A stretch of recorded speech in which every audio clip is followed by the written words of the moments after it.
think we're going to have a very informative presentation for you today. We have a wonderful panel. Appearing electronically is Yasmin Kologlu. She's with SOM, and she's a wonderful architect who's at the forefront of designing environmentally sensitive structures. Next to me is Rick Cook from Cook Fox. Everyone knows Rick, one of the top architects in town. He's done all kinds of fabulous buildings with a lot more to come. Next to Rick, of course, is Rocco Giannetti. Rocco is the co-manager of Gensler's New York operations, so that sort of speaks volumes in and of itself. As we know, Gensler gets involved in some of the most, I would say, spectacular buildings out there, but everybody on this panel gets involved. Can you turn up the feed a little bit? Really, in and of itself, not a whole lot to recommend anybody, except the fact that this is sort of the class of the field.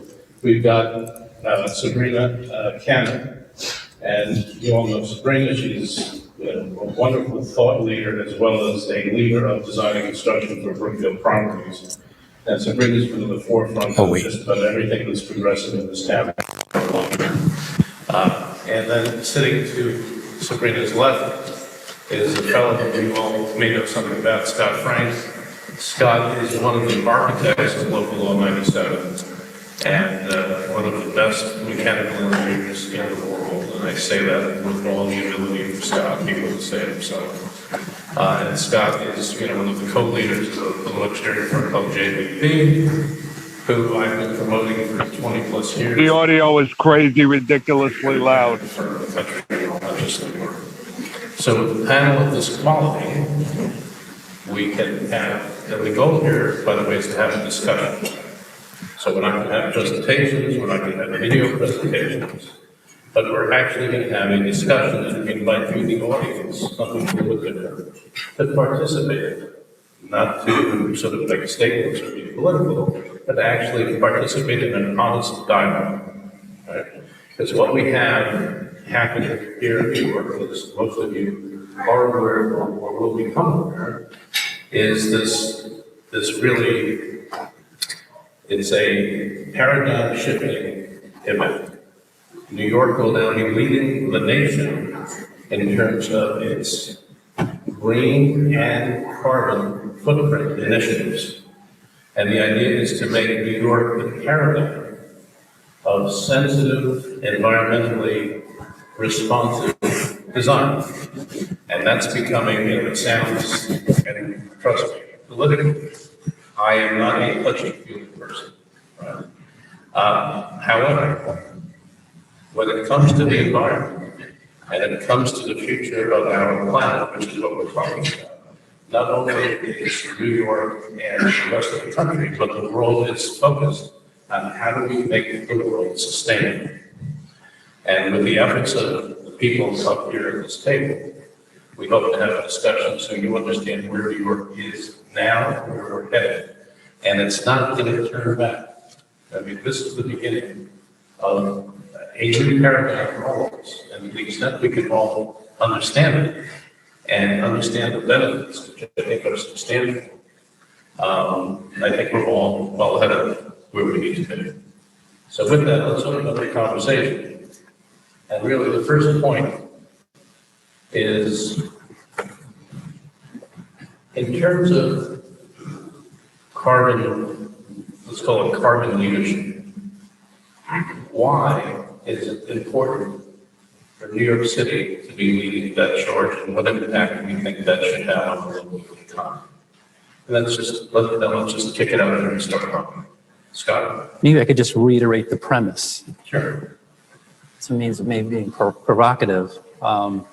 We might mention as well for the online viewers, the chat is the forum to submit questions. We'll be monitoring that as well. So I guess a thesis that I'll represent today is that New York City is in a singular leadership position when it comes to carbon reduction. And that it's in part due to a fortuitous coincidence with a parallel effort happening in New York State. Within 6 months of each other, uncoordinated, 2 years ago, New York City passed a landmark piece of carbon reduction regulation, setting absolute caps on how much carbon emissions buildings in New York City greater than 25,000 square feet can emit in a year, period. Coincidentally, New York State passed the Climate Leadership and Community Protection Act, the CLCPA, which is a statute now, to decarbonize the entire New York State economy by 2050.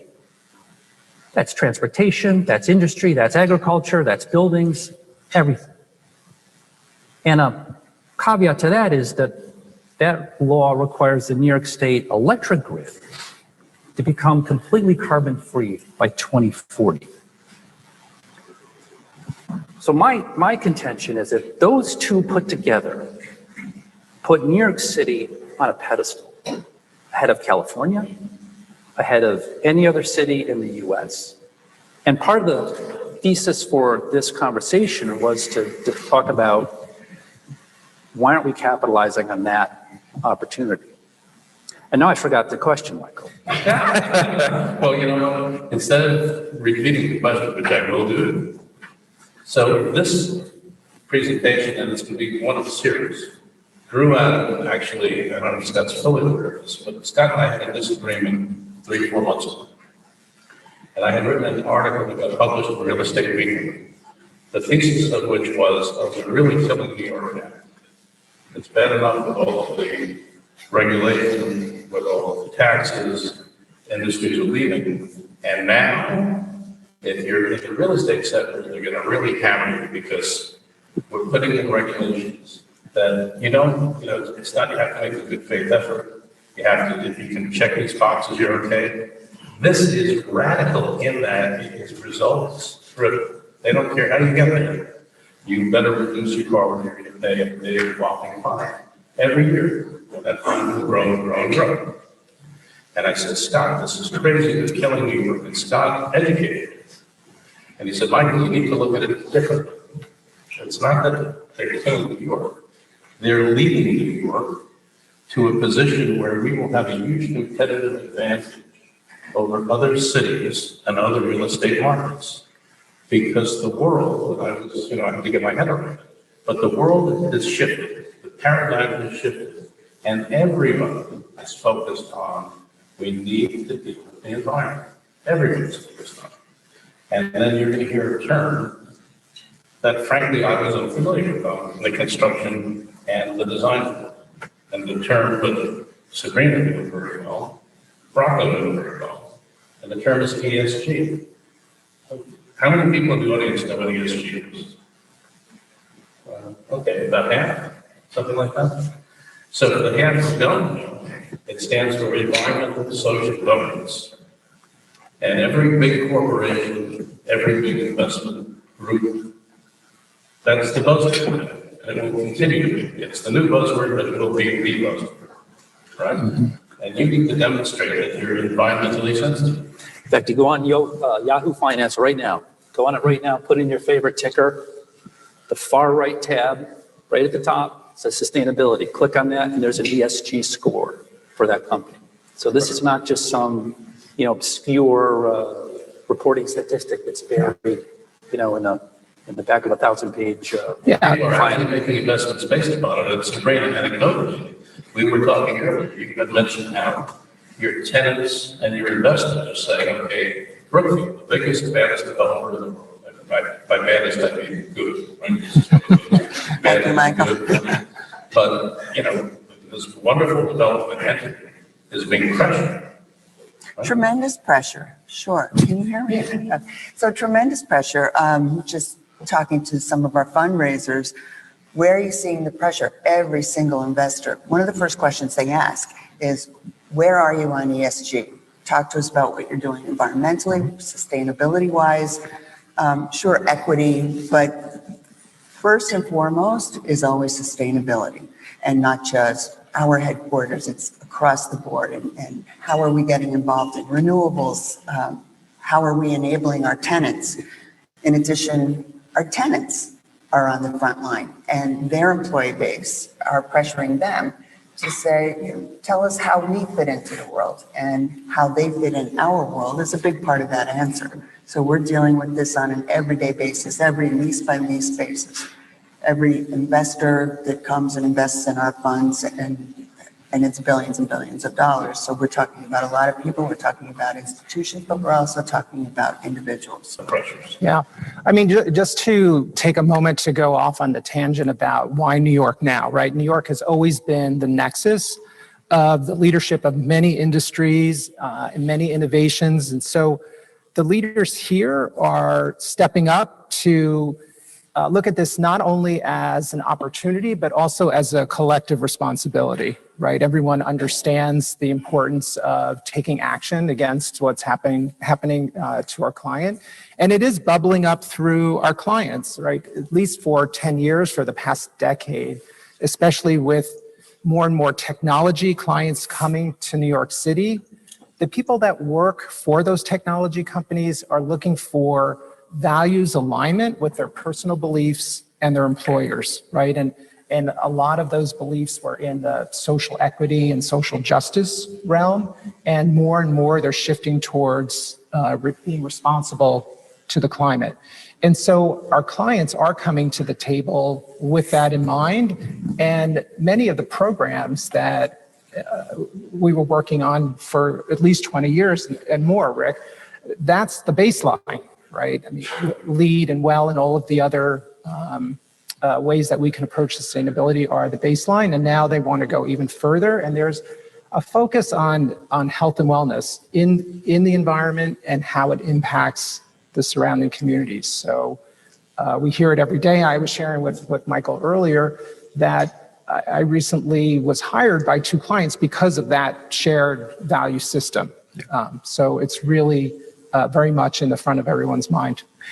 I think to support what Rocco's saying, we all started in the environmental movement around the millennium, and it was really focused on carbon and energy reduction. Let's call it the compact fluorescent era of the work. And as we all started working, what we realized is that we could make buildings quantifiably better for people in health and wellness. So if you take a big pie chart of what's a company's expense, their energy cost is a tiny sliver. Their rent is a fairly small sliver. The cost of running a company is in the employee cost, from 2/3 to 3/4.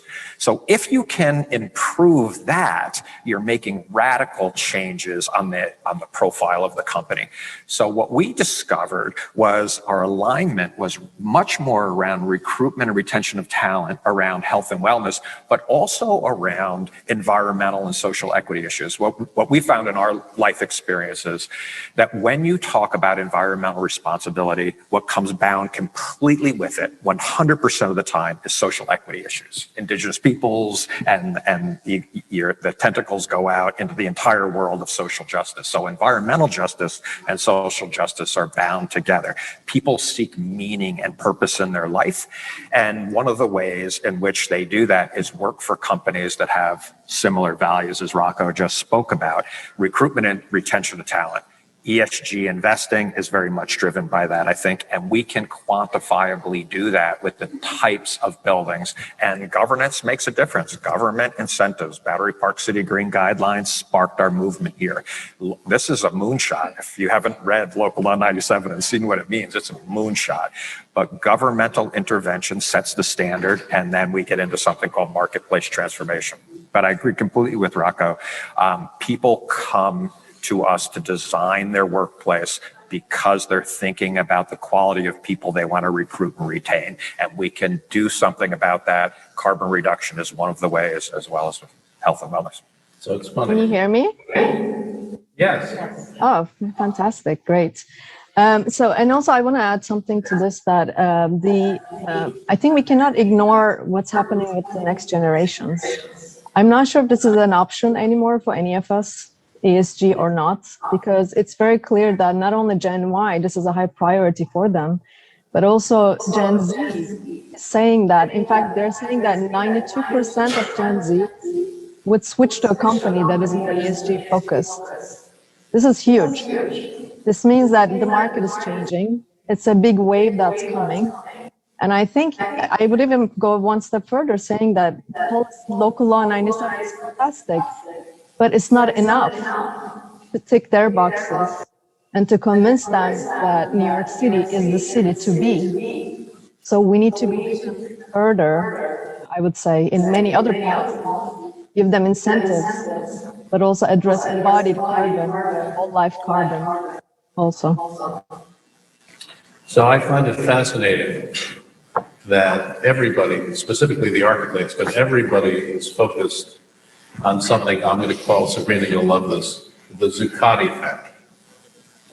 Right? So a dear friend of both Sabrina's and mine was a fellow named John Zuccotti. Everybody should know who he was. So after 9/11, I had dinner with John, and I was very concerned because I thought the future of New York City was in peril. Because it's a dense, concentrated urban environment, we were targeted for terrorism, so everyone's going to want to run to LA, some spread out city where they'd be safe. And John sort of looked at me, and John was absolutely brilliant. And he sort of said, relax, young fellow, you don't have to worry. Because in the world, there are only two magnets for the best and the brightest talent in the world. This is 2001.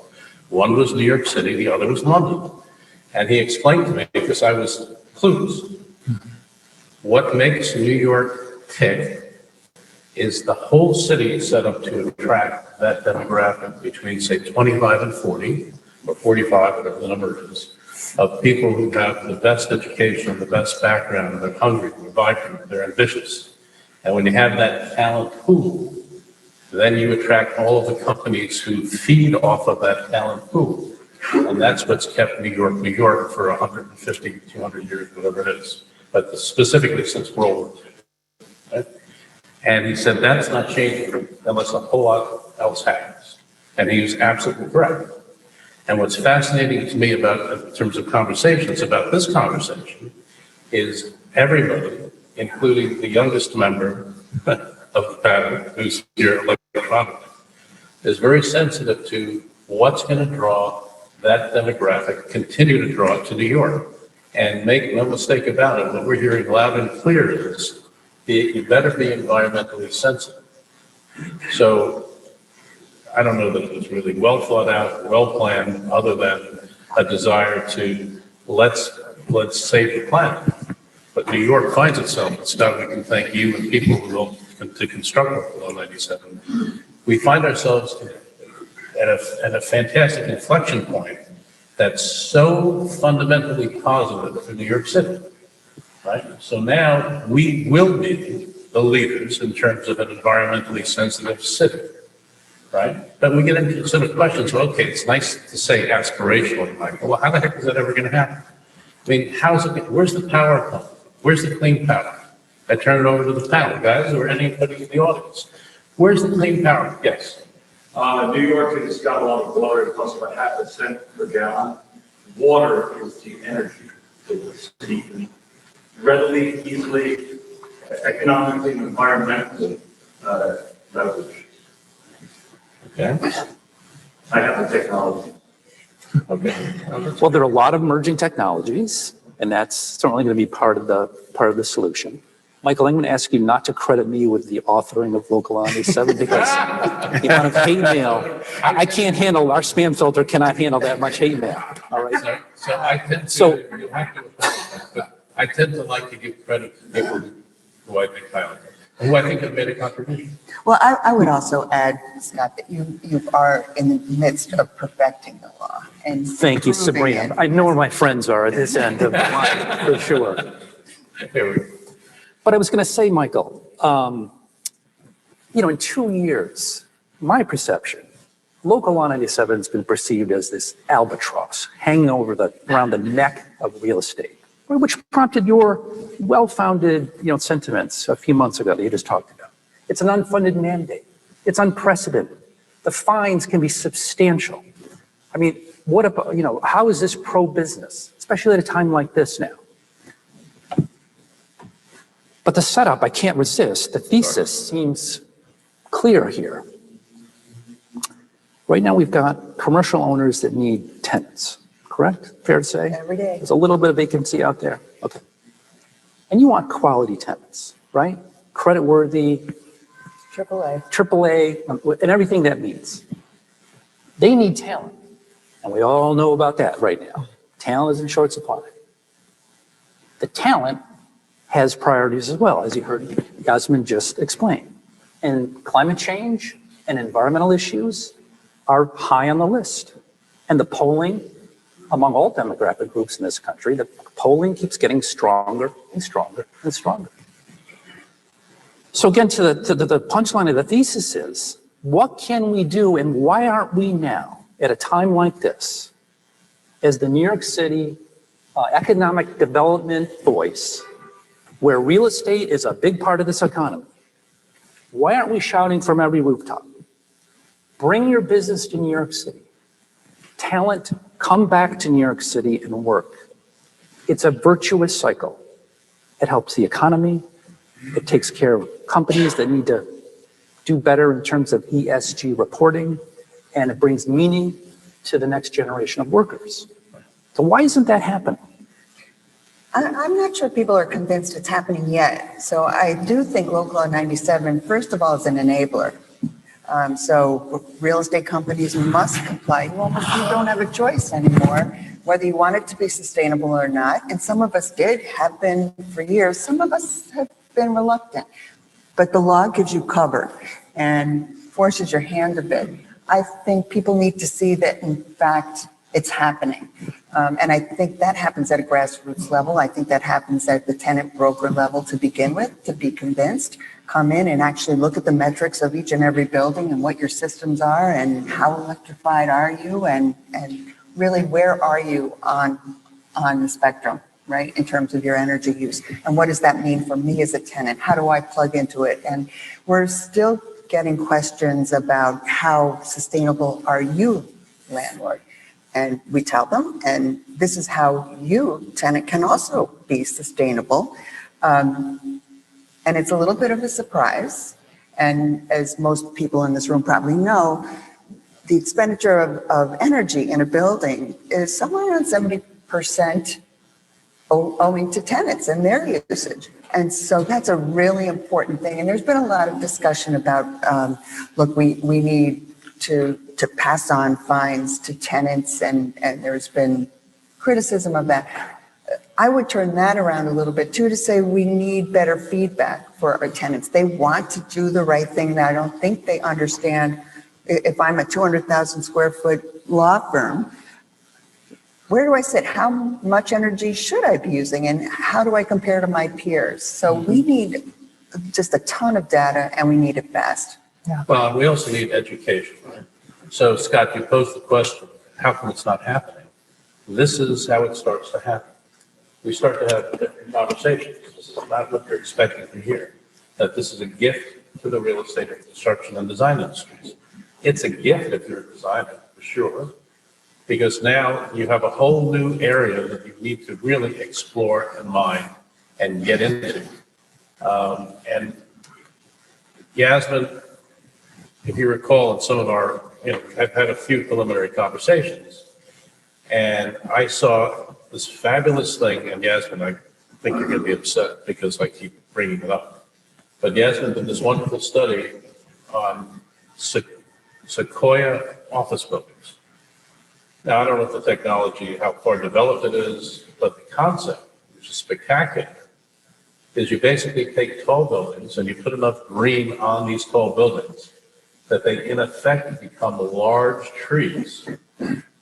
And net, you are taking more carbon out of the environment than you're putting in with a big, tall office building. And when I saw that, I thought, absolutely brilliant. Yasmin, would you like to comment on that? Yeah, thank you, Michael, for bringing that up. I think we know what we're trying to encourage, and I think maybe that's what Scott is bringing up too. Building industry often criticized for being relatively conservative, for being more traditional than some of the other sectors. And I think what Local Law 97 did is it disrupted that ecosystem, right? So that's why we find that owners and others are focusing on, I think the focus is on local law 97 and what are we going to do with that? But at the same time, I wonder as an industry, are we missing a point here? Like, are we missing an opportunity? Everything that we heard and learned during the pandemic, everything that we learned about well-being, what smart systems can do, what the generations are expecting, can we go beyond thinking about local law 97 as a challenge and actually embrace this moment as an opportunity to create better spaces, better well-being conditions for people, more efficient, more customizable buildings and designs, and go beyond that? And I think Urban Sequoia, as you mentioned, it takes it even one step further. Our building industry focuses on reducing carbon. I think we're all trying to go towards zero, and some projects are doing it better. Some clients, some engineers, architects are doing it better than others. But can we go one step beyond? Not think about just reduction, but how can we contribute as for carbon absorption from the air? And Urban Sequoia is trying to do that. Look beyond our industry, where some of these technologies might not be yet readily applied on buildings, but these technologies do exist, or they're well under development, such as direct air capture technology, such as use of algae as on buildings to sequester, but also as biofuel to be used elsewhere, as a biomass to be used elsewhere, and also biomaterials. There are materials in use today, and there are materials in production, in research, that are not only net zero, but they do absorb carbon from the air. So can our industry look beyond this local law 97 as a challenge and embrace this moment to attract the right talent, to give the right message, not in the US, but to the world, and actually go beyond looking at the challenge and turn this into an opportunity? I think is all we're trying to suggest here. One of the points that Yasmin brings up is that we're all looking closer at nature now. How does nature balance carbon cycles and things? And one of the things I'd like to point out is how serious the tenant market really is about this. So we had the opportunity to design a building for Oxford pension company from Canada down on the West Side Highway. And we based our thinking on a friend of ours, Eric Sanderson's Manhattan project, and creating intensive green roofs, really focusing in on connecting people to nature, increasing productivity around that. All of our conversations started with talking about Eric Sanderson. We designed with the landscape architect on the project, all of the green terraces, the green space outside. By the time we were finishing the project, I got a call from Eric Sanderson saying he was hired by Google, who's the tenant for the building and will be buying the building, to look at the productivity of the habitat for more habitat. So hired by the tenant side to come in and improve our landscaping for habitat protection and productivity. So this idea of buildings like nature, buildings like trees, like Yasmin was talking about, isn't something that architects are dreaming up to talk about so that our buildings are, seem cool. It's coming back from the tenant side. This is very, very important to them, that the buildings are meaningful. They're increasing the habitat productivity. They're increasing the human productivity by connecting people to nature and the buildings. So there's a very large scale marketplace transformation going on right now that I think Local Law 97 feeds right into, actually. Right, and to add to what Rick's saying, another part of this is we're talking about operational carbon, right? There's also embodied carbon. And one of our co-CEOs, Diane Hoskins, was at COP26 a few weeks ago and shared out our green specification initiative, right? Which is about defining a metric for materials and furnishings in terms of what their embodied carbon is, and then defining how to create the lowest impact. And we're committed to designing all of our projects by 2030 to be net zero.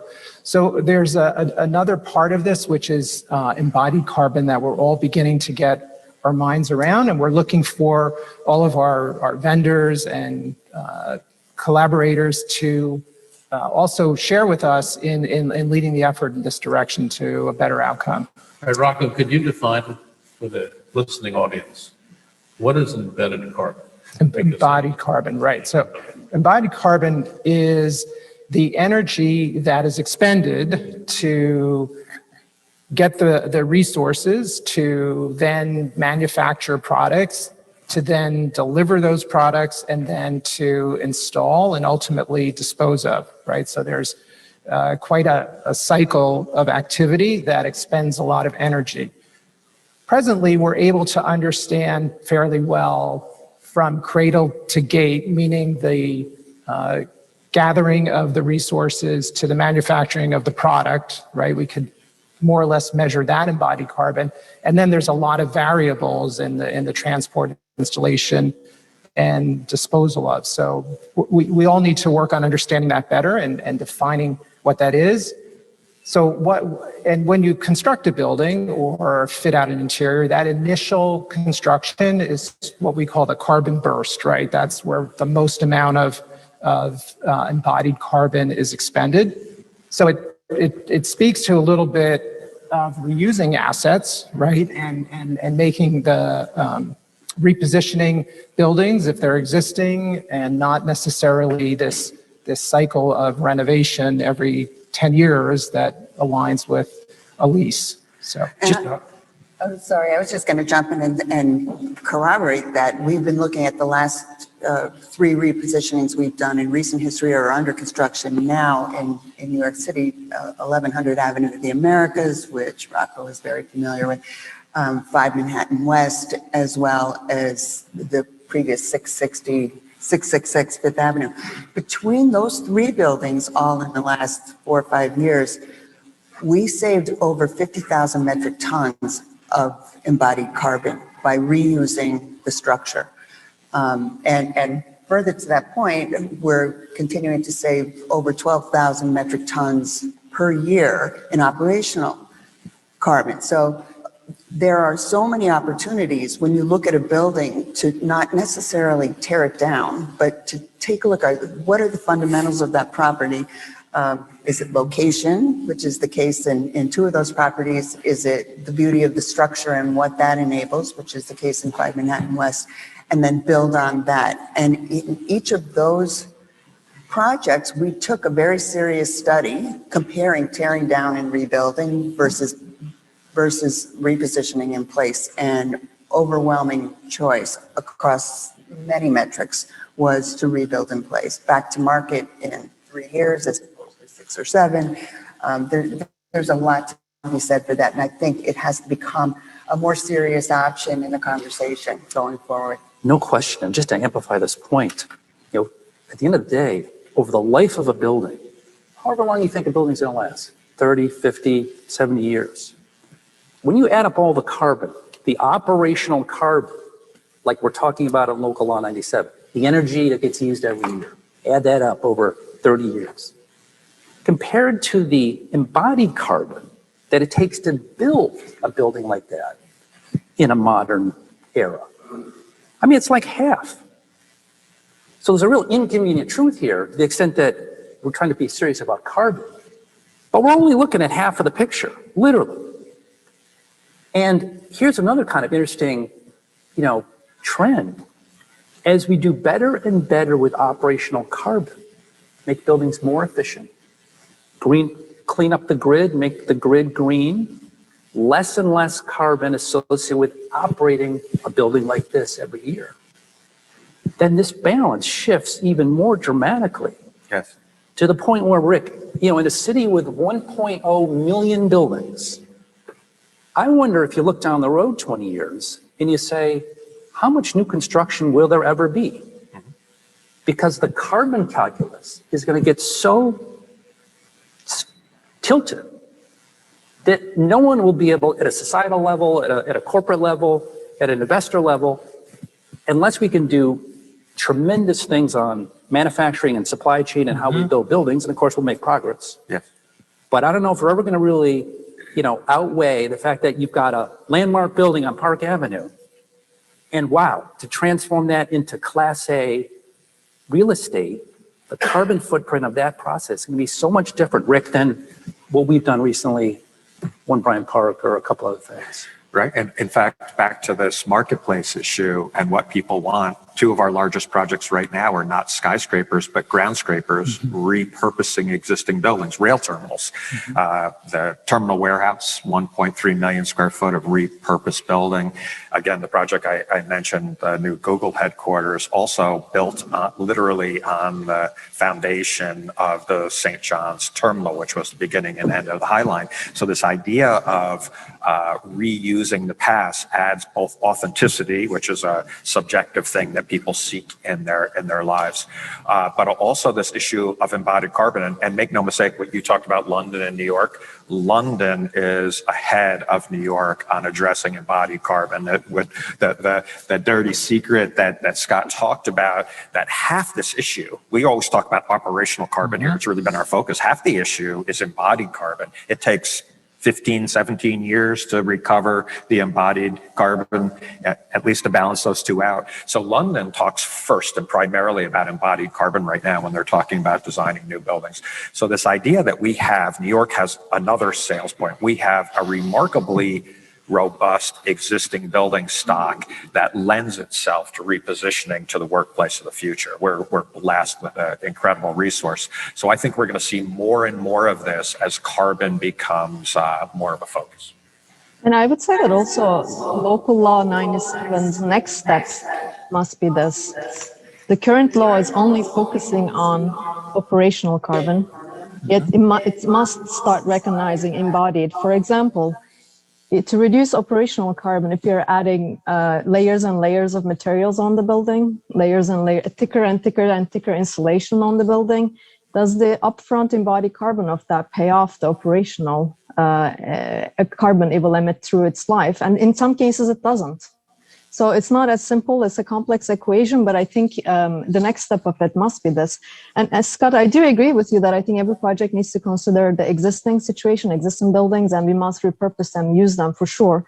But there is also an ugly truth in the world that we do not have enough housing, for example, for our urban population today. There's 2.1 billion people who are going to be living in the urban environments.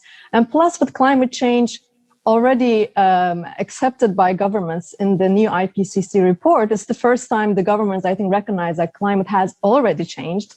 So we're going to see impacts of these. Those 100-year events are going to become more and more common. This means that urban population, urban areas are attracting more and more people to protect from such conditions that for people who might be living in the state in this more vulnerable zones, let's say. So I don't think we should think that we're not going to be building buildings any longer. But I think the question is, how do we find the right balance?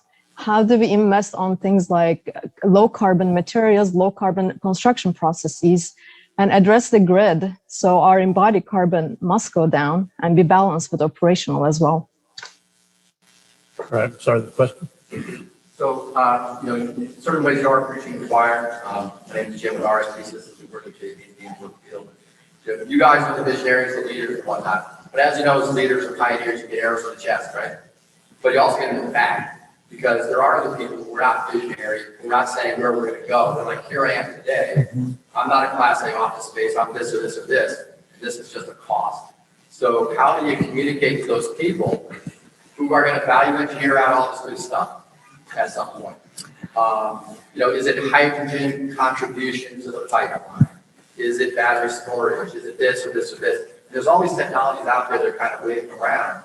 But how do you get there? Does that mean that you're a hydrogen generation facility after as almost like a demo project to support et cetera, et cetera, et cetera, et cetera? We've always pursued projects that use Con Ed steam. Why? Because it's the most expensive form of energy in the city, bar none. If you take away Con Ed steam, I can save you some money. That's a great point. And Michael, we talked about the list in our prep. The Class A owners, certain early adopters in the design space and builders, are going to lead, but bringing across the middle. And how do we do that, Sabrina? And think about, the average, even in the commercial space, there are a lot of small Class B owners. Don't have the sophistication, right, to grab hold of this. I mean, some of it too, we should talk about some of the funding that is available. NYSERDA has a couple of, at least 2 or 3 programs, and they renew every couple of years, and those resources are available to people. Con Ed has rebates for this work. That word has to get out because that is available to people who are not a Brookfield or some of the larger property owners. And those are ways to enable. And to your point, well made, it's renewable. So just by virtue of the fact that you are in New York, Brookfield alone, with, several years ago, we created our own renewable power company. So, and to the gentleman's comment earlier, most of that is coming from water because that's our biggest resource, right? Out on the West Coast, maybe more wind and solar, but certainly here in the Northeast, it's all water. So not all water, but 75% of it is water. What are the big use? So- one, If I Go could ahead, just say, Mark. you always will have the early adopters and the laggards, right? And we as leaders trying to move this forward and the landlords with us will lead. And as we were saying earlier, at some point you'll see marketplace transformation. It'll make economic sense for these same people to do the same measures that we're pioneering today. So along those lines, let's just take one technology, hydrogen, right? There's a lot of discussion about that. Yeah, 20% hydrogen. So the pipeline, you now reduce the carbon footprint by 20%. It's 5 times more expensive for hydrogen on a PCU basis. Plus, the pipelines need to be changed out because it's smaller molecules. There's all these different elements. So how is Con Ed or the gas companies tied in to make that occur? Because if you basically add hydrogen, you basically create a bunch of things. Well, I think too, and Scott, I'm going to let you comment on this too. I think the mining of the hydrogen is a dirty process. Well, there you go. That's a challenge. Okay? Give you clean hydrogen. What's the cost to get clean hydrogen? Very little item, minimal cost. So certainly fuel cells are, what everybody's talking about. And there's nothing more pure in the way of generating electricity and taking hydrogen, adding oxygen to it, making water and electricity, right? That's the purest solution. It's very expensive now, but prices are coming down. Another inconvenient truth, it's relevant to this discussion, you hear a lot of evangelizing about the role of fuel cells, even in local law 97 compliance, for that reason. Again, the inconvenient truth is that to date, all commercially deployed fuel cells get the hydrogen that they need from what? Methane, natural gas. So a fuel cell in New York City, in terms of carbon, is no different than a belching internal combustion engine doing the same thing, burning natural gas. And a lower Now, efficiency, which is lower than 60%, et cetera. and it's even worse, right? Now, finding out ways to make hydrogen from renewable power, renewable electricity is clearly going to be an area we're going to see a lot of progress in. And so this idea of these big solar farms, wind farms, storage of energy in general is going to be a huge part of our future. Just think of New York State when the whole grid is renewable. What do you do during the 2-week solar vortex, polar vortex, when the sun doesn't shine or the wind doesn't blow, right? The answer is storage. So storage is going to be at the grid scale, at the substation scale, at the building scale. We're all going to be storing, walking around with even more lithium-ion batteries than we do today. But this point about hydrogen that can be renewably sourced, it's storable, can be dispatched and deployed when we need it, and to be able to utilize in buildings clearly is something we have to figure out. And whether it's new pipelines or something else. I think the overarching point isn't any one technology, because the technologies will be evolving, right? We are at, as I said before, an inflection point. And it ain't going back to the old way. So embrace the current and the future. Embrace the fact that we are now going to be living in a Chinese curse, right? Maybe live in interesting times. But that's a wonderful time to live as well. Things are changing. We're going to be living in the middle. We are living in the middle of an environmental revolution which will lead to technological solutions, right? Which we have to have. And it's going to happen, right? So our generation and Yasmin, your generation, and perhaps Generation Z or whatever is next, Z prime, it's going to be, here's your challenge, right? Come up with the technologies, come up with the systems, come up with the fixes. How do you deal with a 26,000 square foot building and the owner doesn't have the resources? Well, you know what? Unfortunately, they're going to get taxed or fined, and they're going to have to come up with, as a society, we're going to have to come up with funding mechanisms so that group doesn't get disproportionately affected. Do I think that we will? Yes. Will there be some dislocations? Of course. Will some people be disproportionately affected? That's change, right? And the idea is, as a group, if we can be thoughtful, we have conversations like this. We have people who are very knowledgeable, who can speak to the topic. That's how we affect good change. Michael, there's a theme of questions on the chat. Good, let's go. And let me just paraphrase. Questions about remote work and what that means to all of this. How do you do the accounting, the carbon accounting for a remote worker that's spending 3 days a week in New Jersey, but employed in New York City?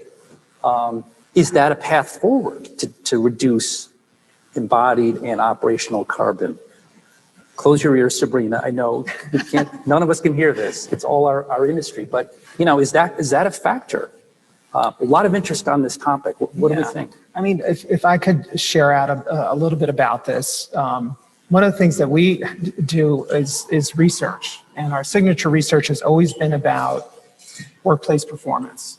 And it's research that we've shared out with the industry about on an annual basis at most until during the pandemic. And during the pandemic, we accelerated that research and shared out the findings 3 or 4 times a year because we were seeing behaviors and attitudes about work and workplace, including remote working, change so rapidly. And it's still difficult to predict what that future will be. I think Michael said, well, we've let the genie out of the bottle of remote work, and that may never go away, and that is one of the possibilities. But we're also finding now that people want to return back to their offices because of the people connections, right? They do find, and younger people find, that they learn more, they get more mentorship, they can socialize when they're together, right? That doesn't mean that remote work seems to be going away anytime soon, and as long as the pandemic continues as it is, it's an option for people. So how do we account for or measure what it means not to commute, right, from New Jersey to Manhattan for 2 days a week, let's say, or at all? You still have the now duplicate energy use in your home. I'm sure that's not a big factor in terms of heating and cooling and keeping your network running at home, but it's a component. I don't know if that's the answer. We did see, for example, early in the pandemic when we were in lockdown, we saw those savings, right? And then we saw the skies clear and the waters get cleaner, but that, you know, everyone being in lockdown and remaining at home isn't the future I think we all want. So, but I would jump in here and say what we did see, because coupled together with wanting to save energy, of course, during the pandemic, everyone wanted more fresh air. So those two dynamics working against each other, and the answer has to be going forward, and I think this is applicable to what you're raising, Rocco, is we need to tie controls to occupancy. We need to install systems that can dial up, dial down according to who's in the office today. And get smarter about our energy use and optimize for that. And we're doing that. It takes a lot of buy-in from the tenants as well. And that's another point. We need more education. And we are seeing the emergence of more and more technology to be embedded into spaces to make them more intelligent, right? So you do have these controls that we've seen in the past become much more sophisticated and much more nuanced around specific energy use and individual comfort. And this is what the talent wants too. I mean, they want that occupant choice. They want the comfort. They want the customized environment. So I think this is what we're trying to say, that is this an opportunity for all of us actually to adopt these things and tick many boxes: the comfort box, the customization, personalization of workplace box, the energy box, the local law 97 box. Employees will expect more data and more feedback. People walk around with Fitbits on their wrist. Our industry has been really behind in providing data about air quality in the workplace. I think that's something we'll see. The instrumentation is still a little bit behind, but I think it's the kind of thing people will expect. Already, pre-pandemic, I don't know how many people in the room would have known what MERV 13 was. Now we read about MERV 13 and air quality filtration in every article post-pandemic. So this idea that people are being better educated about how dumb our buildings tend to be, that will change significantly with sensing and controls, I think, as Sabrina mentioned. Yeah, and think about high tech, think about Google and entities like that. They're going to want to see internal green spaces, internal parks within floor plates.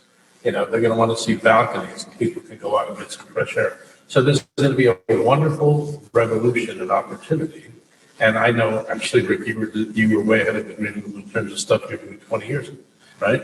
But now that has to be part of the DNA of everybody going forward. And how do you take into account this demand, this absolute requirement for a much more environmentally sensitive, open, natural workspace, so people don't get sick and they get exposed to various, and it's going to be a big selling point with tenants. And I assume tenants are going to be more than happy to pay for some of that stuff because it's a selling point for them to retain their own people. But I think one of the issues about the pandemic, again, is that it's brought a sensitivity back to the larger why. Why do we gather together in these places called office buildings or workplace buildings? What's better about that than your dining room table?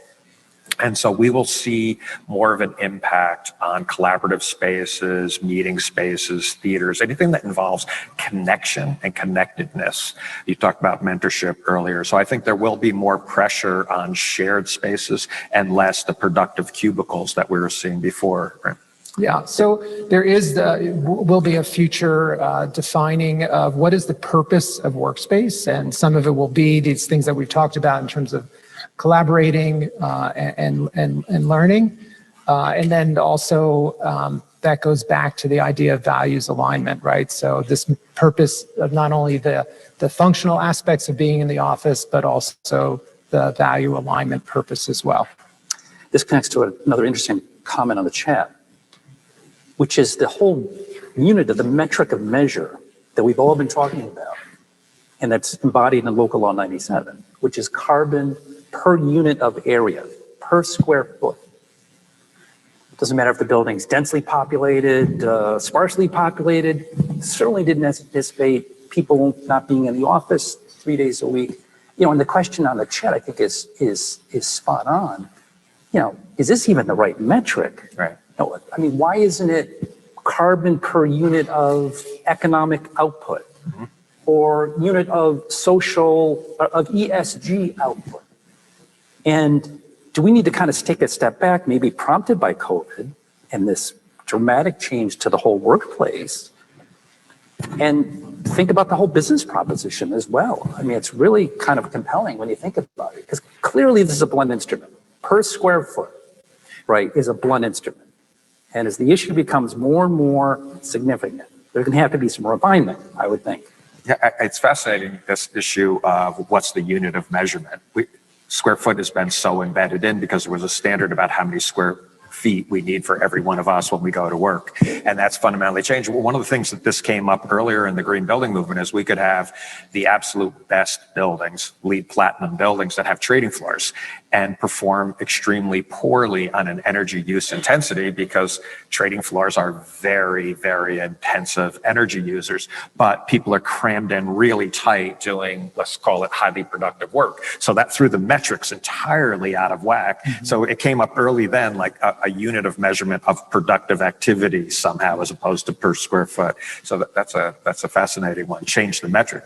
But I would argue, though, we need all kinds of productivity.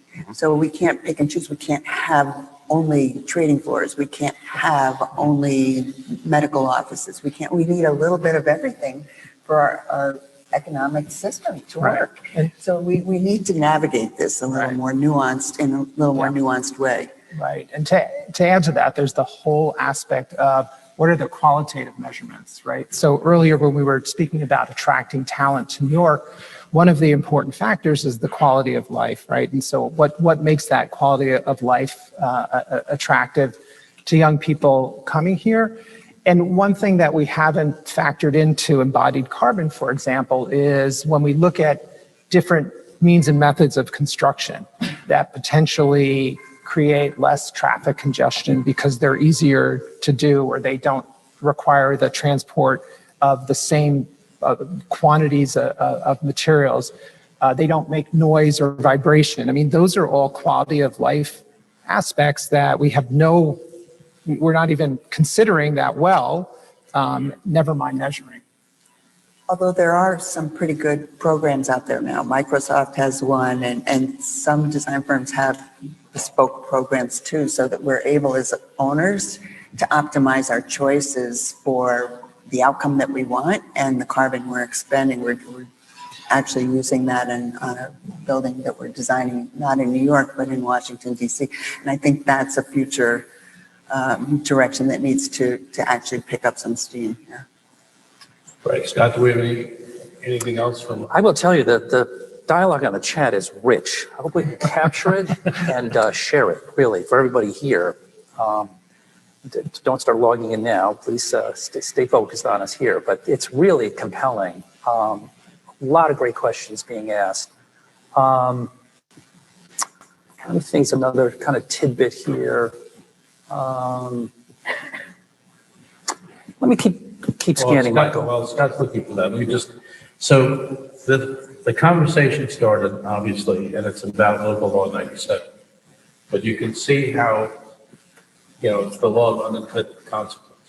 So local law 97 then impacts so many other things, right? And in a positive way. So what has surprised me is how positive fundamentally this is going to be for New York City. And I was an initial skeptic. But now look at all of the industries, the design, the energy, the effort. So to me, it's a net positive for New York. New York has other systemic problems, by the way, and local law 97 won't cure those. But we need to be focused, I think, as an industry on what we can impact. And local law 97, I think, is really where we can make a significant contribution. Just a mantra that John Mandyke, a close colleague of ours, CEO of Urban Green Council, I think is a refrain now, and it's spot on. To anyone who is recalcitrant, disbelieving, skeptical, critical, if sea level in New York Harbor rises by 2 feet within the next few decades, guess what? Think of the amount of economic output will have to go to mitigation and building seawalls around the entire coastal area of the 5 boroughs. Think of the devastation and damage that will happen during these events. So there's kind of like no getting around it, right? This is the existential threat of our time, and we just have to figure out a way forward. And humankind has faced other substantial obstacles, and it's overcome, right? Well, on that positive note, so I would first off like to thank the panel. Just a question there if you want to. Oh, Absolutely. Given that you guys are on the forefront, what are you seeing in a dialogue with government, given that it's an evolving process? It's an evolving law.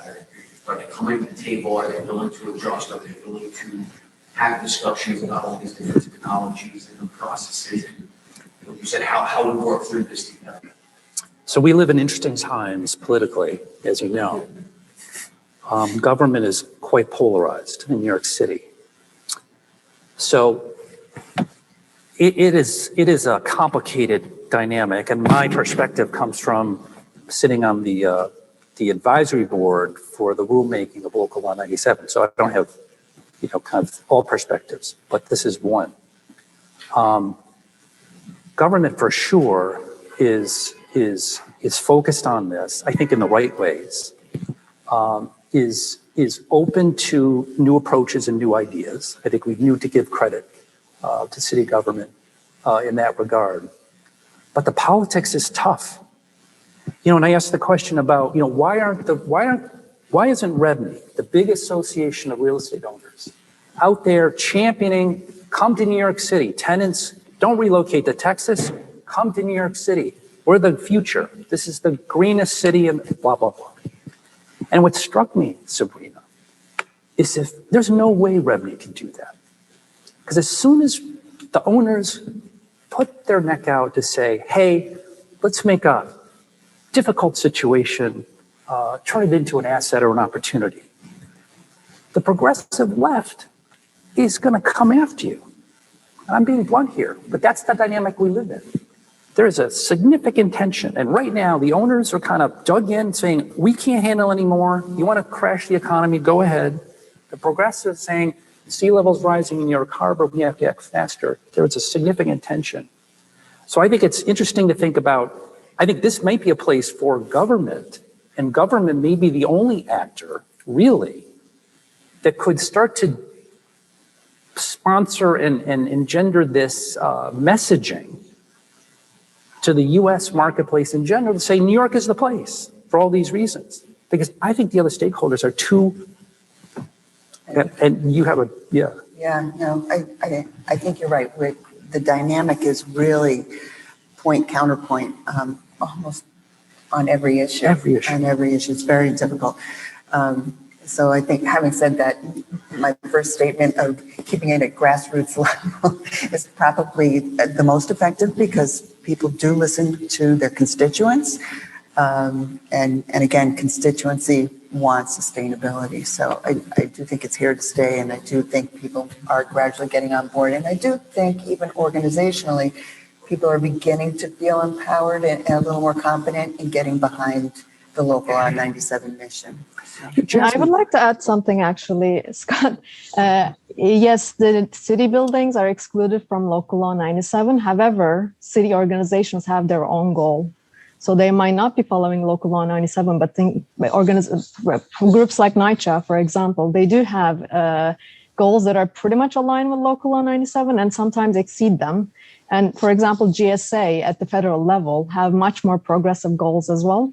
So the fact that they're excluded from Local Law 97, we shouldn't imagine that they're exempt from this kind of initiatives and this kind of roadmap either. They're on it, and sometimes more progressively too. Yasmin, you made a good comment, I thought. Maybe you could share it again with the group to this point about the role of government, perhaps, versus the marketplace.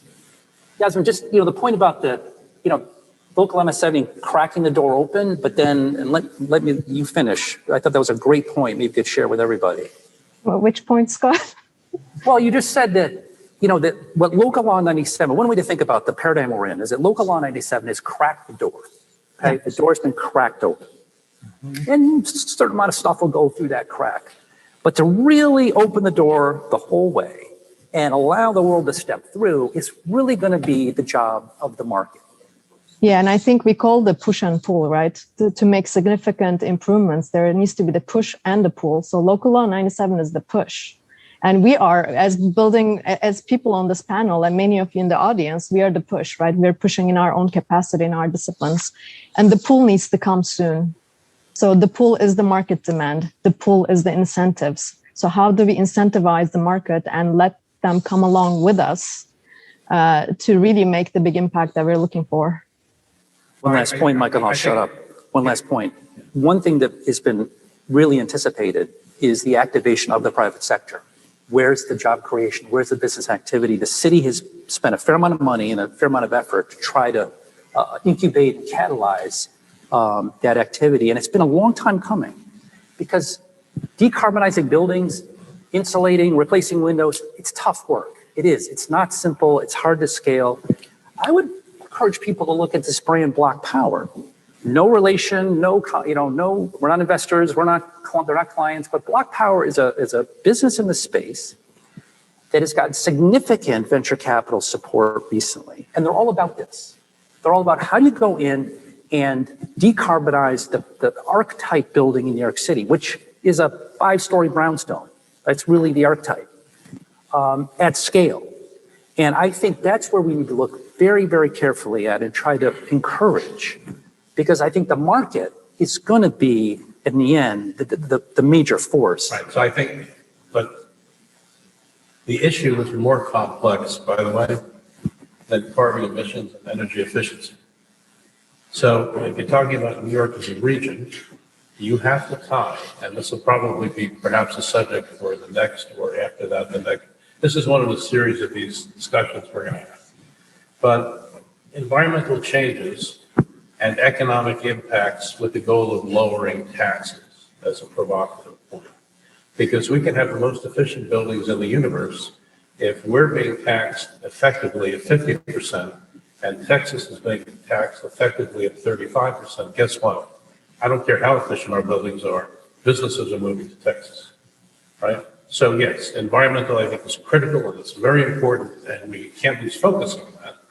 But we also have to have a broader conversation about how we make this part of the country as attractive as it used to be. Because right now we're really at a deficit, right? And I hate hearing things like Goldman Sachs is moving their asset management route to West Palm Beach, right? That, to me, that as a diehard New Yorker, that hurts. It hurts because I believe for our city. And Sabrina, as wonderful as your buildings are, it's kind of hard to fight when the demographic of 25 to 40 says we've lost partners in the audience, and James Rowland, another partner in the audience. We've lost some really good young lawyers, not because they're not being paid well, not because it's not a wonderful environment to work in, but it's kind of hard for me to say, okay, you're getting married, you want to have a family, you can buy a house in North Carolina, $250,000 that you can't buy in New York for $2 million. But Michael, at the bottom of it, you're in North Carolina and you're not in New York. Well, that's the argument. That's the argument, and historically that argument worked. Except, have you been to Nashville lately? Have you been to Austin lately? Yeah. I mean, yes, it's not New York, but you know what? If I'm a 30-year-old, it's got a certain attractiveness that New York maybe going to continue to have. Right. But that's why we're in the room today, right? As professionals to try and solve the problem. That's what design does. We solve problems. In 2019, the AIA extended impact on buildings to our duty to protect the public's health, safety, and welfare, right? So we're part of the solution and the answer. We don't have all the answers yet, but that's what we're here for, and we're in our commitment to it. But to get the dialogue started at a sophisticated level with real thought leaders, and we don't shy away from the tough questions, right? And I think, yes, Sabrina, you're absolutely correct. New York, nothing competes today with New York. It just doesn't.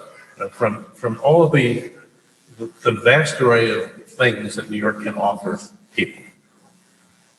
But we would be foolish to ignore the fact that there's real headwinds and real competition, and we have to thoughtfully address it. Mm-hmm. As the real estate and design community, the structural community, I think we will do our part. There's no question. And with leaders like the people at the table, excluding the lawyer, and the woman, the young, brilliant woman who's here electronically, right? This group will take you where you need to get to. It's going to be hard and it's going to be difficult, but they'll get you there. That's all I'm suggesting is that's one part of what has to get looked at. A significant part, no doubt, but one part.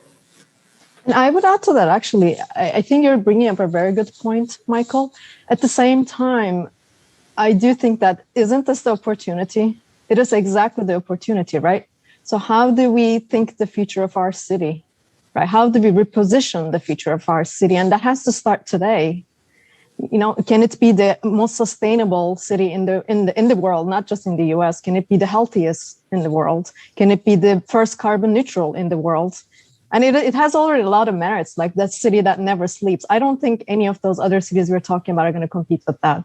So how do we now progressively, and that is in our nature, we are progressive just by nature, all New Yorkers, and our policies, and we're pragmatists as well. There's a pragmatism in what we do. So how do we use this as an opportunity?